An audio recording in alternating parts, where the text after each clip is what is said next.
तो डियर हम लोग जो है इन्वायरमेंटल इंजीनियरिंग जो है डिस्कस कर रहे थे। तो एमआरएस स्टडी में आप सभी का स्वागत करता हूं अपने यूट्यूब परिवार में। तो यहाँ पे डियर ये अपना एक फैमिली है और इसे आप एक फैमिली की तरह देखिएगा तो ही आपको जो है बेनिफिट देखने को मिलेगा, क्योंकि आपका हर सवाल का जवाब हमारी जिम्मेदारी होती है और हमारा कर्तव्य रहता है कि आपको जो है प्रॉपर सॉल्यूशंस प्रोवाइड किया जा सके। तो हम लोग जो है वाटर डिमांड जो है डिस्कस कर रहे थे, है ना। तो ये वाटर डिमांड के लिए जो है कुछ डिज़ाइनिंग वगैरह करते हैं। तो अलग अलग टाइप्स ऑफ डिमांड के लिए अलग अलग तरीके से जो है डिज़ाइन किया जाता है। तो वही अगर हम लोग बात करें मैक्सिमम डेली कंजम्पशंस कितना हो रहा है वाटर का, तो उसको डिज़ाइन करने के लिए 1.8 इंटू एवरेज डेली कंजम्पशन जो हो रहा है उससे मल्टीप्लाई कर देते हैं, जो कि 1.8 इंटू क्यू। अब क्यू क्या था तो आप देखिए, क्यू जो था ये वाटर डिमांड था कि एवरेजली वाटर कितना डिमांड हो रहा है वो।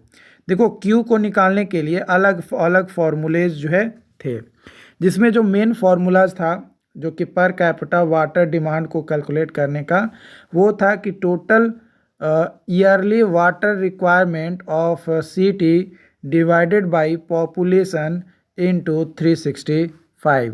तो ये जो है आपका था, तो ये आपको जो है करना है, ठीक है। तो इस तरीके से जो है ये फॉर्मूला यूज करके आपको जो है क्यू कैलकुलेट करना था।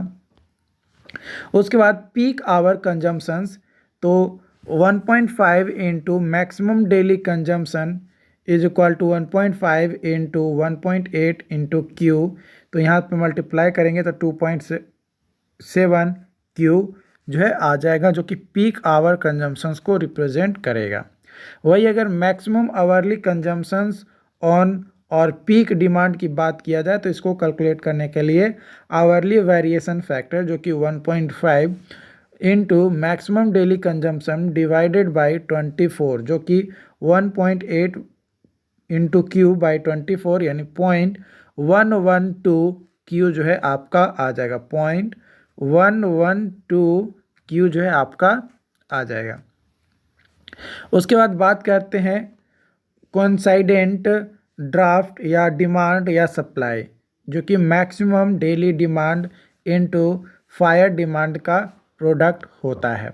उसके बाद टोटल ड्राफ्ट को डिज़ाइन करने के लिए मैक्सिमम ऑफ कोइंसाइड ड्राफ्ट या मैक्सिमम आवरली कंजम्पशन, इन दोनों में से जो भी मैक्सिमम वैल्यू को कंटेंट करेगा या मैक्सिमम डाटा हमें प्रोवाइड करेगा, वो जो है रिप्रेजेंट करता है टोटल ड्राफ्ट को। अब अगला पॉइंट है हमारा डिज़ाइन कैपेसिटी, है ना। कैसे कैपेसिटी को डिज़ाइन करेंगे ऑफ वेरियस कंपोनेंट, अलग अलग कंपोनेंट के लिए जो जिसके थ्रू पानी को जो हम लोग सप्लाई करते हैं, है ना, या पानी सप्लाई करने का जो स्कीम होता है उसके, जैसे डैम या रिजर्वायर का डिज़ाइन, वाटर ट्रीटमेंट प्लांट का design, pumping units, overhead tank या ग्राउंड टैंक जिसको सर्विस रिजर्वायर भी कहा जाता है, और सर्विस रिजर्वायर के बाद उसको घरों तक जो है क्या करते हैं, डिस्ट्रीब्यूट करते हैं। तो उसको किस तरीके से डिज़ाइन कैपेसिटी बनाएंगे, तो देखो जो हमारा पाइप है, जो मेन पाइप है उसका जो कि पानी हमें लेकर जाएगा कहाँ से, सोर्स से, है ना। सोर्स से जो सर्विस रिजर्वायर है वहाँ तक जो पाइप, मेन पाइप पानी को लेकर जाएगा, या अदर जो ट्रीटमेंट यूनिट्स है उसको डिज़ाइन किया जाता है मैक्सिमम डेली ड्राफ्ट के अनुसार, कि भाई मैक्सिमम कितना पानी जो है डिमांड किया जा सकता है, उसके अनुसार जो है पाइप को जो है, जो मेन पाइप से जहाँ से पानी लिया जा रहा है और जहाँ तक पानी पहुँचाया जा रहा है ना, सर्विस रिजर्वायर तक, तो वहाँ तक में जो पाइप बनाएंगे वो पाइप मैक्सिमम डेली डिमांड के बेसिस पे करेंगे। जो कि आप देखिए यहाँ से डैम बना, डैम जहाँ से बनेगा यहीं से पानी उठाएंगे, तो ये पानी का जो है सोर्स हो जाएगा। तो इस सोर्स से आपका ये जो ओवरहेड टैंक है या ग्राउंड टैंक है जिसको सर्विस रिजर्वायर कर रहे हैं, तो यहाँ तक वाटर ट्रीटमेंट से होते हुए जो पाइप जाएगा, इस पाइप को डिज़ाइन करेंगे मैक्सिमम डेली कंजम्पशंस जो हो रहे हैं उसके अनुसार। ओके, बट जो सोर्स ऑफ सप्लाई होगा may be design for maximum daily consumption, है ना। लेकिन जो सोर्स ऑफ सप्लाई होगा वो मैक्सिमम डेली कंजम्पशन, वही ड्राफ्ट सेम चीज़ हुआ जो कि 1.8 क्यू लेकर चलते हैं। Pumps may be design for maximum daily draft plus some additional reserve, कुछ एडिशनल रिजर्व्स के लिए भी जो है कई बार पंप्स को जो है डिज़ाइन कर लेते हैं। लेकिन जो डिस्ट्रीब्यूशन सिस्टम में जो पाइप हम लोग यूज़ करेंगे, है ना, जो डिस्ट्रीब्यूशन सिस्टम में पाइप यूज करेंगे वो टोटल ड्राफ्ट के अकॉर्डिंग डिज़ाइन करेंगे। कैसे? टोटल ड्राफ्ट के अकॉर्डिंग डिज़ाइन करेंगे। यहाँ पे एक क्वेश्चन है कि total water requirement of A city, एक सिटी के द्वारा टोटल कितना वाटर का रिक्वायरमेंट होगा, is generally assessed on the basis of, किस बेसिस पे उसको करते हैं?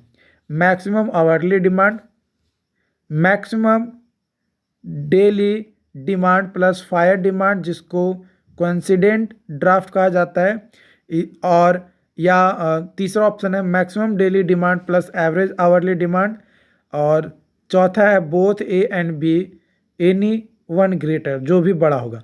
तो बिल्कुल डी जो है सही होगा, मैक्सिमम आवरली डिमांड या फिर maximum daily demand plus fire demand, जिसको कोइंसिडेंट ड्राफ्ट कहा जाता है। इन दोनों में से जो भी बड़ा होगा उसको जो है हम लोग लेकर चलते हैं एज ए टोटल ड्राफ्ट के तौर पे, जो कि टोटल वाटर रिक्वायरमेंट को शो जो है हमारे पास करेगा किसी भी सिटी के अंदर।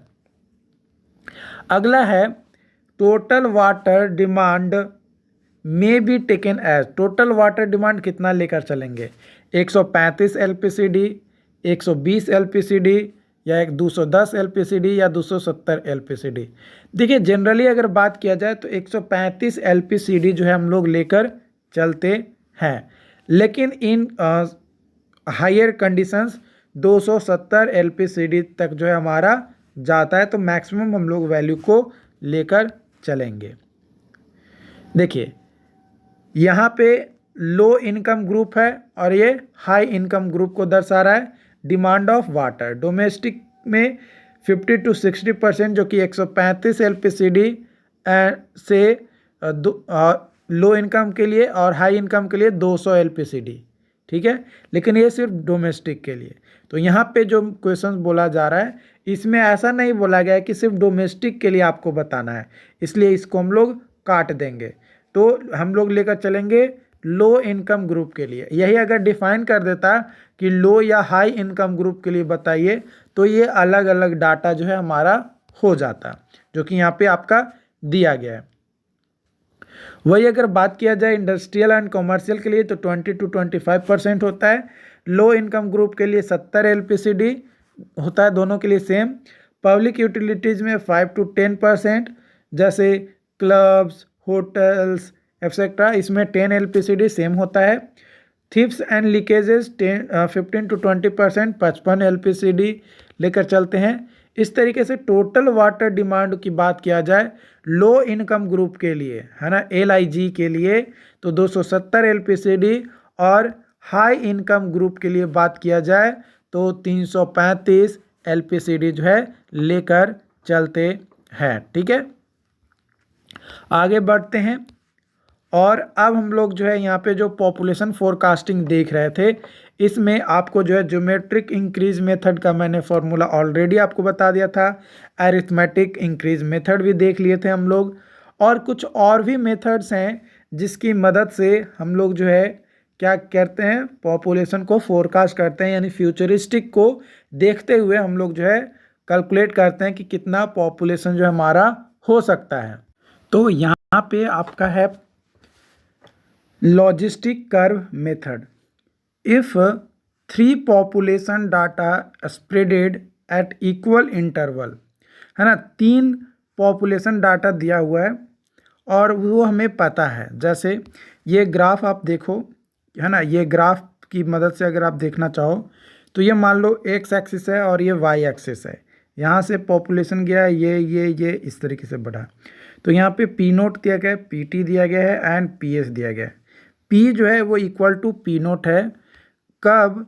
जब हमारा टी इज इक्वल टू 0 होगा, और अगर टी इज इक्वल टू 1 है, मैंने T1 है, तो P is equal to P1 होगा। अगर T is equal to 2T1 है तो P is equal to P2 हो जा रहा है। ये हम लोग जो है देख रहे हैं, मतलब जैसे जैसे टाइम हमारा चेंज हो रहा है वैसे वैसे पॉपुलेशन भी जो है हमारा या तो बढ़ रहा है ना। टाइम चेंजेस के साथ हमारा पॉपुलेशन में इंक्रीज देखने को मिल रहा है। तो इस कंडीशन में फॉर्मूला हम लोग यूज करते हैं, P T is equal to P S by 1 plus M log E2 के power -1 into N into T. यहाँ पे जो पी एस है ये सैचुरेशन पॉपुलेशन को जो है रिप्रेजेंट करता है। जो पी एस है इसको कैलकुलेट करने के लिए फॉर्मूला होता है 2P0 P1 P3 minus P1 का square into P0 plus P2 divided by P0 P2 minus P1 का स्क्वायर। ठीक है, ये आपका होता है। यहाँ पे m is equal to constant लेकर चलेंगे, जो कि P S minus P naught by P naught जो हम लोग लेकर चलते हैं। ठीक है, तो यहाँ पे आप n इज इक्वल टू निकाल सकते हो। n is equal to formula हो जाता है 1/T1 log P naught into P S minus P one by P1 into P S minus P naught का ये आपका हो जाता है। तो ये आपका आंसर हो गया, मतलब फॉर्मूला हो गया। ये फॉर्मूला यूज करके आप कैलकुलेट करोगे तो आपका क्या आ जाएगा, आंसर आ जाएगा। सिंपल है। ओके, आगे बढ़ते हैं। अब है अगला, decrease of rate of growth used where rate growth shows downward trends. मतलब जब लगातार हमारी जो ग्रोथेज होती है वो डिक्रीज होते रहता है, तो उस कंडीशन में ये इस फार्मूला का यूज़ करके पॉपुलेशन को कैलकुलेट किया जाता है। जैसे P N is equal to P N minus 1 into 1 plus R minus N R dash by 100, इस फार्मूला का यूज करते हैं। जैसे एग्जांपल के तौर पे यहाँ पे दिया गया है कि census record of a particular town, एक पार्टिकुलर टाउन है, मान लो कि यह है पटना, है ना, लेकिन अभी तो पटना का पॉपुलेशन इंक्रीज हो रहा है। मान लो कि ये मेरा गांव है बेला, है ना, बेला है। अब बेला से क्या कर रहा है कि पहले सब खेती करता था तो इस टाउन में रहता था, बट अब कोई खेती करना नहीं चाह रहा है, सब जा रहा है, कोई गया जा रहा है, कोई पटना जा रहा है, कोई दिल्ली जा रहा है। तो अब इस जगह पे बेला जो मेरा टाउन है, इस टाउन में अब कोई रहना पसंद नहीं कर रहा है। तो दिन प्रतिदिन जो है रेट घटते जा रहा है। प्लस यहाँ पे जो बच गए वो बूढ़े बच गए, जो कि दिन प्रतिदिन गुजरते जा रहे हैं, डेट करते जा रहे हैं, जिसके कारण से हमारा पॉपुलेशन जो है इस टाउन का घटते जा रहा है। तो वहीं यहाँ पे जो है दिया गया है कि ईयर 1960, 70, 80, 90 और 2020 के बारे में दिया गया है। पहले जो है पॉपुलेशन 55,500, फिर 63,700, 71,300, 79,500। तो आगे नेक्स्ट क्या होगा ये जो है आपको यहाँ पे कैलकुलेट करना है। तो आर को कैलकुलेट करने के लिए, जो कि परसेंटेज इंक्रीज पॉपुलेशन होता है, P2 minus P by P1 is 200। तो ये दोनों के बीच में अगर कैलकुलेट करेंगे तो 14.77 आएगा, है ना। वही अगर P3 minus P2 by P2 करेंगे इंटू 100 तो 11.93, हाँ 93, and P4 minus P3 by P3 into 100 11.5, इस तरीके से आएगा। वही अगर आर डैश की बात किया जाए, जो कि डिक्रीज इन परसेंटेज की बात किया जाए, तो देखिए पहले जो है कितना डिक्रीज हुआ, 14 से डिक्रीज होकर हो गया 11, और फिर 11 से डिक्रीज होकर 11.9 से डिक्रीज होकर 11.5 हो गया। तो यहाँ पे अगर आप परसेंटेज डिक्रीज देखेंगे तो हो रहा है आपका 2.84 का डिक्रीज हो रहा है यहाँ पे, फिर यहाँ पे डिक्रीज 0.4 2.431 का डिक्रीज हो रहा है, तो R dash is equal to आ जाएगा 2.84 प्लस 0.431 डिवाइडेड बाई 2 करेंगे तो 1.635 का जो है ये रेट जो है एवरेजली हमारा डिक्रीज हो रहा है। तो फॉर्मूला अब हम लोग यहाँ पे यूज करेंगे जो कि ये मान लो कि क्वेश्चन 1 था, P N is equal to P N minus one into one plus R minus N R के पावर आर डैश बाई 100, इस पे फॉर्मूला पे पुट कर दिए तो पी 2020 था ना, 2020, चलो पहले 2000 का निकाले, है ना, पहले 2000 का निकाले, 10 साल का निकाल रहे हैं, तो यहाँ पे ये कर दिए और एन इज इक्वल टू जो है हम लोग 1 लेकर चल दिए।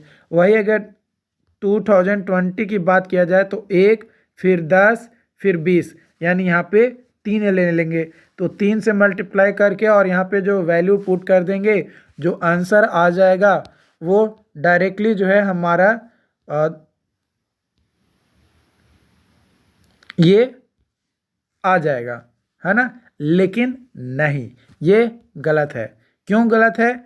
क्योंकि पर ईयर के अनुसार यहाँ पे पी एन माइनस वन, यानी जिस ईयर का निकाल रहे हैं ना उस ईयर के 10 साल पहले, यानी एन इज इक्वल टू 10 साल, मतलब एक इज इक्वल टू 10 साल के बराबर था, तो एन माइनस वन जो है उसको दर्शाता है।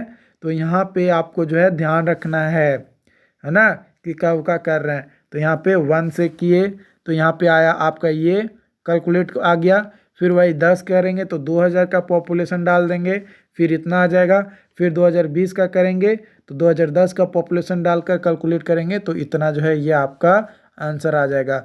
फाइनल आंसर ये आ गया। मतलब 1 बाई 1 स्टेप बाय स्टेप आपको करना है, ये ना कि आधा बनाए आधा बनाकर जो है छलांग लगा दिए तो भाई वो लोचा हो जाएगा, उसमें काम नहीं चलेगा। ठीक है, इस तरीके का डियर आपको और भी वीडियो मिलता रहे, उसके लिए चैनल को सब्सक्राइब कर लीजिए ताकि आपको अपडेट मिल सके। और एमसीक्यू जो क्वेश्चंस मैं करवाता हूँ, ऑब्जेक्टिव जो क्वेश्चंस करवाता हूँ, उन वीडियोस को भी जो है आप लोग देखा कीजिए, क्योंकि अगर आप देखिएगा आपको नई चीज़ें समझ में आएगी, तभी तो मुझे भी खुशी होगी ना कि जो मैं बता रहा हूँ, जो मैं समझा रहा हूँ वो आप लोगों को समझ में आ रहा है। अगला मेथड है simple graphical method. In this method a graph is plotted from available data. जो भी डाटा हमें दिया गया है उस डाटा के अनुसार हम लोग जो है एक ग्राफ को जो है प्लॉट करेंगे बिटवीन टाइम एंड पॉपुलेशन, है ना, टाइम और पॉपुलेशन के बीच में। The curve is then smoothly extended up to desired year. जो भी डिजायर्ड ईयर है उसके अनुसार जो है एक स्मूथली ग्राफ को जो है हम लोग कर्व को ड्रॉ करेंगे। This month gives very approximate. ये एक अप्रोक्सीमेट डाटा जो है हमें प्रोवाइड करता है, जो भी रिजल्ट्स हमें मिलेगा उसके अनुसार। Should be used along with the other forecasting method. और ये अदर फोरकास्टिंग मेथड का भी इसमें जो है हम लोग यूज कर सकते हैं, और उसको करते हुए एक प्रॉपर स्मूथ ग्राफ जो हम लोग ड्रॉ करते हैं। उसके बाद है आपका comparative study graphical method. In this method, इस मेथड में क्या होता है कि जो सिटीज़ होते हैं उसका कंडीशन जो होता है और उसका जो कैरेक्टरिस्टिक्स होते हैं वो सिमिलर होते हैं किसी भी सिटीज़ के, जो कि फ्यूचर पॉपुलेशंस को दर्शाता है कि हाँ भाई आज इतना था तो उस सिटी में इतने साल के बाद इतना जो है पॉपुलेशन इंक्रीज हुआ था, तो हमारा ये सिटीज़ में अभी पॉपुलेशन ये है, तो उसके रिस्पेक्ट में अगर हमारे पास इस रेट से पॉपुलेशन बढ़ रहा है तो लगभग इतना जो है एक कंपेयर करेंगे, है ना। जैसे कंपेयर करते हैं ना कि मेरा भाई जो है 2 रोटी जो है खाया, है ना, और ये जो है मान लो कि 50 kg का है, ठीक है, और मान लो कि तुम जो हो ये 60 kg के हो, तो तुम कंपेयर करोगे कि भाई वो 2 रोटी खाया है, तो हम कोशिश करेंगे कि 2.5 रोटी यानी 2.5 रोटी जो है हम खाएं ताकि अपना वेट को मेंटेन रखें, अपने भाई से ज़्यादा रहें। है ना। तो एक कंपेयर किए कि अपने भाई के कंपैरिजन में क्या है, कैसे इंक्रीज हो रहा है, तो वो चीज़ को जो है यहाँ पे रिप्रेजेंट करता है। ये जो कंपैरेटिव डाटा है ये पूरा का पूरा एक्सपेक्टेड डाटा है।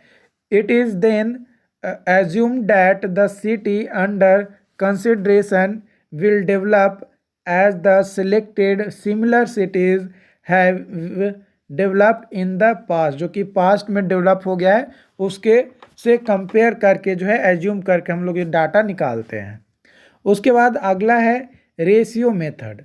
इन दिस मेथड, इस मेथड में क्या होता है कि जो लोकल पॉपुलेशन होता है किसी भी कंट्रीज़ के पॉपुलेशंस का, कि भाई पिछले 40 से 50 सालों में क्या रहा है, उसके अनुसार एक रिकॉर्ड बनाते हैं और उस रिकॉर्ड के अनुसार हम लोग जो है एक रेशियो निकाल पाते हैं कि अभी जो नेशनल पॉपुलेशंस है या और जो लोकल पॉपुलेशन है उसके बीच में कैसा रिलेशन जो है हमें देखने को मिल रहा है।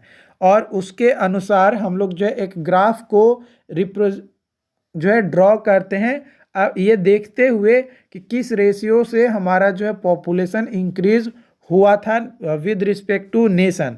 मान लो कि हमारा कंट्री जो है इंडिया है ना। इंडिया का मान लो कि पॉपुलेशन अभी मान लो 20,000 है, ठीक। और मैं हूँ बिहार में, तो बिहार का मान लो कि पॉपुलेशन 2,000 है, ठीक।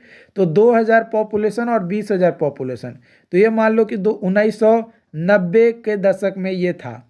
तो 1990 में मान लो कि अगर बात किया जाए तो 3 जीरो से 3 जीरो कट जाएगा और यहाँ से 2 यानी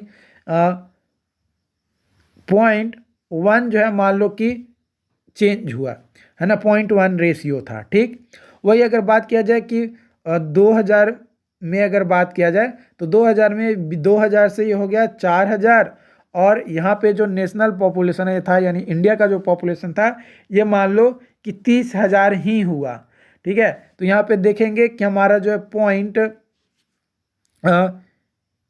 0.7 चेंजेस हुआ है ना, या 0 यहाँ पे कितना आ जाएगा, 3 जीरो से 3 जीरो कट जाएगा, 7 को 28 है ना, मतलब यानी 7।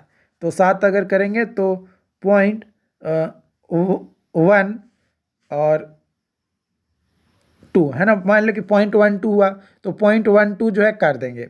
तो इस तरीके से जो भी चेंजेस होगा उसके अनुसार एक ग्राफ हम लोग जो है यहाँ पे प्लॉट करेंगे कि टाइम इंटरवल के साथ कैसे जो है चेंजेस हुआ है, और उसके अनुसार उसको देखते हुए हम लोग जो है एक फ्यूचर डाटा जो है डेवलप करते हैं कि हाँ भाई पहले इतना चेंज हुआ था विद रिस्पेक्ट टू अब के हिसाब से, तो आने वाले समय में हमारा इतना पॉपुलेशन जो है हो सकता है। लेकिन इसका मेन ड्रॉबैक यही है कि ये डिपेंड करता है कि भाई नेशनल पॉपुलेशन का एस्टिमेशन कैसे किया गया है। अगर नेशनल पॉपुलेशन का एस्टिमेशन एक्यूरेट है तो आपका डाटा, आपका जो ग्राफ बनेगा वो भी एक्यूरेट बनेगा। लेकिन अगर आपका वही डाटा नेशनल जो पॉपुलेशन का जो डाटा एस्टिमेट किया गया है वही गलत एस्टिमेट किया गया है तो आपका भी गलत आएगा। तो एक दूसरे पे वो डिपेंडेंट है। Does not consider the abnormal और special condition which can lead to population shift from one city to another, एक सिटी से अनदर सिटी के ओर, जो कि डिफरेंट टाइम में थोड़ा मुश्किल होता है। तो आज के लिए इतना ही रखते हैं। अगले दिन हम लोग जो है वाटर ट्रीटमेंट का प्लांट का लेआउट के बारे में डिस्कस करेंगे। अगर यहाँ तक के वीडियोस आपको पसंद आया हो, अच्छी लगी हो, तो चैनल को ज़रूर सब्सक्राइब कर लेंगे। और नोट्स के लिए आपको जो है टेलीग्राम चैनल पे आपको जो है हैंड रिटन नोट्स मिल जाएंगे। अगर आप जो नोट्स है वो आप हमारे ऐप पे पढ़ना चाहते हो तो हमारा ऐप इंजीनियर प्लस के नाम से है, उस ऐप को आप डाउनलोड करके भी जो है नोट्स को प्राप्त कर सकते हो। बाकी जो भी डाउट्स होंगे आने वाले समय में आपको सॉल्व किए जाएंगे। बस आप अपना वैल्यूएबल कमेंट्स हमारे साथ ज़रूर शेयर करें। Thank you.